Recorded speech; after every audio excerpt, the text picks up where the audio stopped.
Hello అండి, అందరికీ నమస్కారం. ఈ వీడియోలో పుష్పవతి వేడుక యొక్క ప్రాముఖ్యత, దాని వెనక ఉన్న ఆరోగ్య, సామాజిక మరియు సాంప్రదాయ కారణాలు, అలాగే నేటి కాలంలో వాటి అవసరం గురించి తెలుసుకుందాం. వీడియోను పూర్తిగా చూడండి. నచ్చితే లైక్ చేసి సబ్స్క్రైబ్ చేసుకోండి. నేటి ఆధునిక కాలంలో పుష్పవతి అయిన అమ్మాయిలకు సంబంధించిన అనేక సంప్రదాయాలు క్రమంగా కనుమరుగవుతున్నాయి. ఒకప్పుడు మన పెద్దలు ఎంతో శ్రద్ధగా పాటించిన ఆచారాలు నేటి బిజీ జీవితంలో చాలా వరకు తగ్గిపోయాయి. అయితే ఈ సంప్రదాయాల వెనుక ఉన్న అసలు ఉద్దేశం ఏమిటి? వాటిని పాటించకపోతే నిజంగా ఏమైనా ప్రభావం ఉంటుందా, లేక అవి కేవలం సామాజిక ఆచారాలేనా?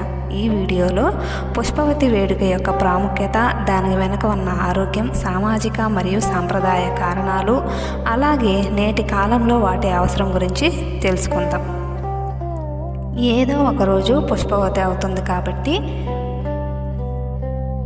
మీ అమ్మాయి పుష్పవతి అయినప్పుడు ఏ నియమాలు పాటించాలో ముందుగానే తెలుసుకోండి. ఆడపిల్లలు ఏ రోజున పుష్పవతి అయితే మంచిది, పుష్పవతి అయినప్పుడు ఏ నియమాలు పాటించాలో తెలుసుకుందాం. ఆడపిల్లలు పుష్పవతి అయిన రోజున బట్టి, సమయాన్ని బట్టి భవిష్యత్తు అనేది ఏర్పడుతుంది. ఆడపిల్లలకి 2 జాతకాలు ఉంటాయి. మొదటిది జన్మించినప్పుడు ఉండేటువంటి జాతకం, ఇక రెండవది ఆడపిల్ల పుష్పవతి అయినప్పుడు ఉన్నటువంటి జాతకం. ఈ 2 జాతకాలు కూడా స్త్రీ జీవితంలో విశేషమైన ప్రాధాన్యత అనేది ఉంటుంది.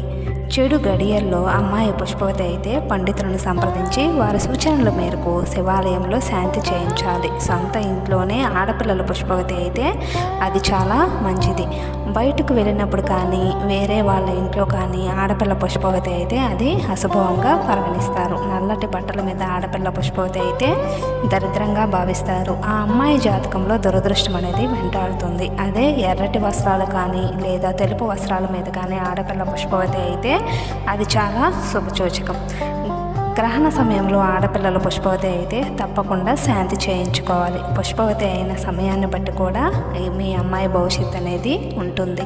ఉదయం 5 గంటల నుండి మధ్యాహ్నం 1 గంట మధ్యలో ఆడపిల్లల పుష్పవతి అయితే చాలా శుభ సమయం. ఆ సమయంలో ఆడపిల్లలు పుష్పవతి అయితే మీ ఇంటికి ఆకస్మిక ధనలాభం అనేది వస్తుంది. అదే ఒకవేళ మధ్యాహ్నం నుండి సాయంత్రం 6 గంటల మధ్యలో ఆడపిల్లల పుష్పవతి అయితే అశుభ గడియలుగా భావిస్తారు. పుష్పవతి అయిన వారాన్ని బట్టి కూడా ఆడపిల్ల భవిష్యత్తు అనేది ఉంటుంది. సోమవారం, బుధవారం, గురువారం, అలాగే శుక్రవారం రోజుల్లో ఆడపిల్లల పుష్పవతి అయితే చాలా మంచిది అంటారు. అదే ఆదివారం, మంగళవారం, శనివారం రోజుల్లో మీ ఇంటి ఆడపిల్లల పుష్పవతి అయితే మాత్రం శాస్త్రపరంగా దోషాలు ఏర్పడతాయి. ఆదివారం పుష్పవతి అయితే కొన్ని రకాలైన అనారోగ్య సమస్యలు ఏర్పడతాయి. సోమవారం పుష్పవతి అయితే మంచి లక్షణాలు అనేటివి ఉంటాయి. మంగళవారం పుష్పవతి అయితే జీవితంలో కొన్ని సమస్యలు అనేటివి ఏర్పడతాయి. బుధవారం పుష్పవతి అయితే ఆనందకరమైన వైవాహిక జీవితం అనేది లభిస్తుంది. ఇకపోతే గురువారం పుష్పవతి అయితే నిజాయితీ కలిగినటువంటి శ్రీమూర్తిగా మారుతుంది. శుక్రవారం పుష్పవతి అయితే వినయవంతురాలుగా ఉంటుంది, ఆనందకరమైన జీవితాన్ని గడుపుతుంది.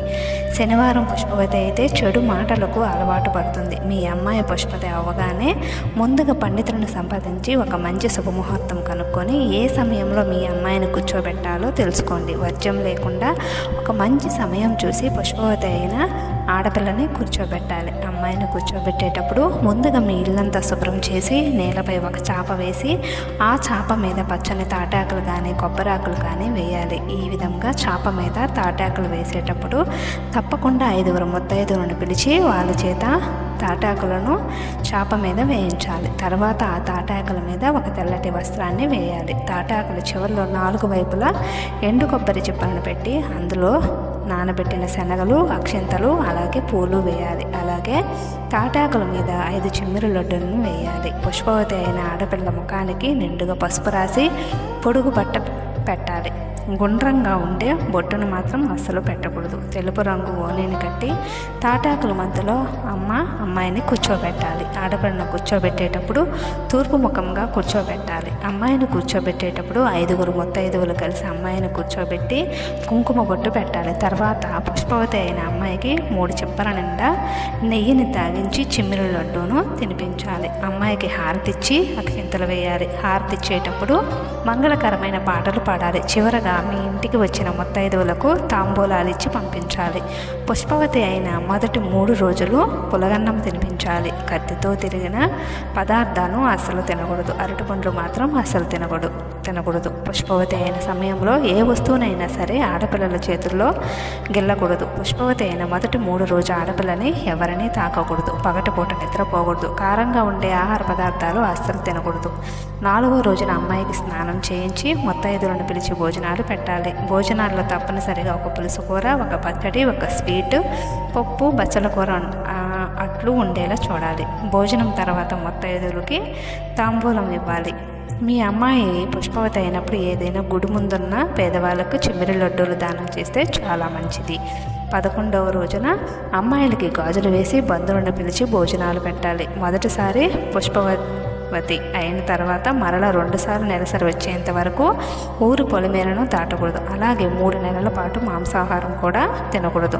పుష్పవతి అయిన రోజున ఏ తిథి ఉంటుందో ఆ తిథిని బట్టి కూడా ఆడపిల్ల జాతకం అనేది ఉంటుంది. పాడ్యమి రోజున పుష్పవతి అయితే సంతానపరంగా సమస్యలు ఏర్పడతాయి. అలాగే తదితిథి రోజున పుష్పవతి అయితే అద్భుతమైనటువంటి సంపదలు పొందుతుంది.